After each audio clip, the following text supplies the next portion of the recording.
Hello again, this is Dr. Blair Reich, and I'm going to come and talk to you about a story about how the mainstream media is ignoring the North Dakota Pipeline Protest, which has swollen to 5,000 people. They've hired mercenaries that use dogs on the protesters that literally bite and maim the protesters.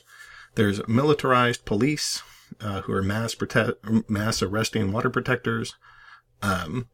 Amy from Democracy Now! And Jill Stein, presidential candidate, both of them get served. There's Facebook censorship, and then Bernie actually visits with some of the protesters. So here you see a map of this sort of Standing Rock area. You can see it's pretty filled up. This is like one of those pictures that the media isn't going to show you, that the protests are growing this large. Call them the Rainbow Warriors. So there's 280 tribes that have come together. Having 280 tribes together is probably the largest tribal protest that's come together in the last 100 years. The Homeland Security Group has actually cut off their access to water and cell service. So the government is certainly not helping them.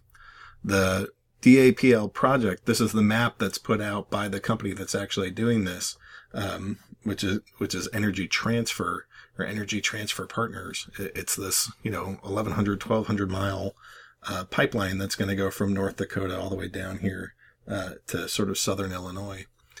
So the protesters are upset because, let's go check this one out. This is a list of pipeline leaks. So as you'll notice, these happens every single year, and you scroll down and they're pretty significant.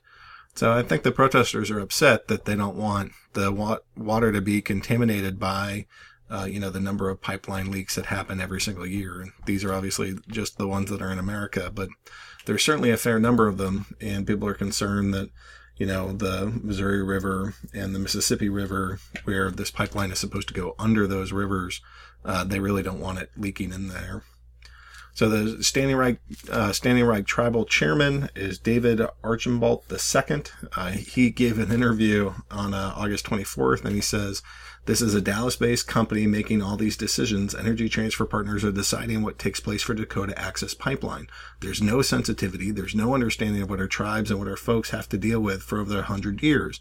It should be a rude awakening to them, and it should also be a message with all the support the tribes no longer want the government to run over us. Tribes no longer want big corporations to take advantage of us." So that's what he says on the 24th. On the same day, the DOJ, or the Department of Justice, is meeting together to go talk to both sides, lawyer up, and figure out what happens. September 9th, they issued this ruling. Therefore, construction of the pipeline on Army Corps land bordering or under Lake Oahe will not go forward at this time. The Army will move expeditiously to make this determination, as everyone involved, including the pipeline company and its workers, deserves a clear and timely resolution. In the interim, we request that the pipeline company voluntarily pause all construction within 20 miles east or west of the lake. So they're telling the Army Corps, you guys can't build, and we're going to not now, but they're giving like a request that the company self-restrain. Well, that company isn't going to self-restrain, in part because they expect 570,000 barrels of oil to go through there every single day. At today's price per barrel, that's $46 of crude.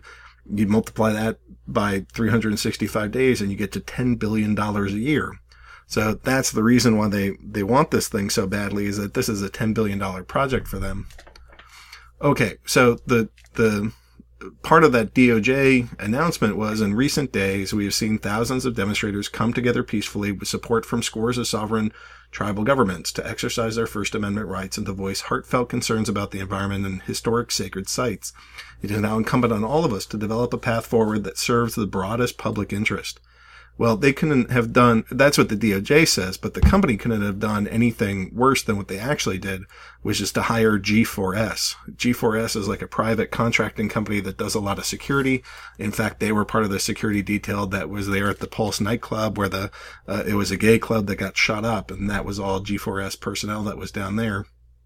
Anyway, so they put out these job listings, and eventually they hire what I'm really thinking of as just a bunch of thugs and mercenaries. Like, they're not kind people. They're former cops. They're former military, and they have access to these sort of attack dogs. And if you look at this photo, this dog's mouth is all bloodied up from having bitten the protesters. So there's this great video that Democracy Now! Put out where they're tracking the protesters and they're seeing them face off with, these mercenaries with dogs that are attacking them. And it's iconic imagery. I mean, it makes me think of like the Civil War marches, or not the Civil War, the Civil Rights Movement, that people are going out there to sort of protest their rights, and they're getting met with water cannons and dogs and armed police. So these are the same kind of iconic images that we're used to seeing when people go out there and try to get their rights back and, protect their land from big corporate interests. So the state has come in, actually, they're charging Amy Goodman with trespassing, which is a misdemeanor offense, but they're not actually charging any of the mercenaries that use dogs to attack, private, citizens that are acting peacefully.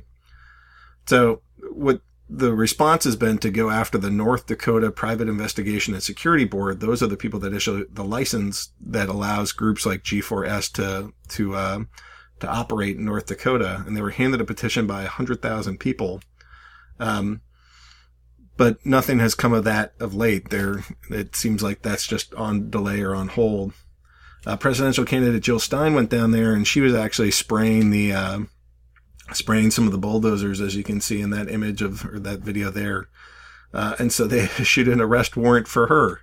So you spray paint a bulldozer and you're going to get arrested. You attack somebody with a dog, and apparently you won't. So again, just showing that the state is really behind this $10 billion project. They've brought all these militarized police down. Some of these guys have assault weapons, and not just assault weapons, but these big automatic machine gun style things. They're pointing them at protesters.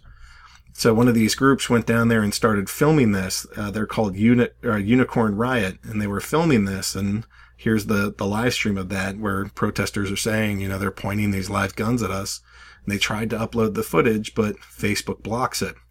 So you can't even get real access to this kind of footage because the big companies are trying to stop it.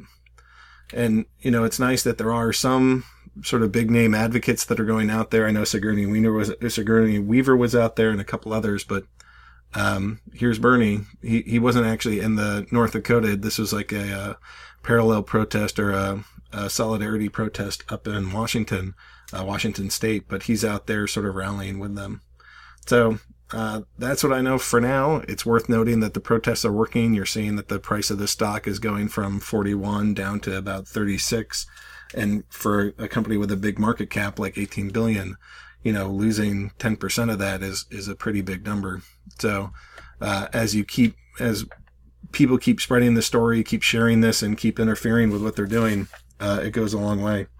So, keep up the work and keep spreading this and let people know that we don't want this pipeline running through our water. Thanks.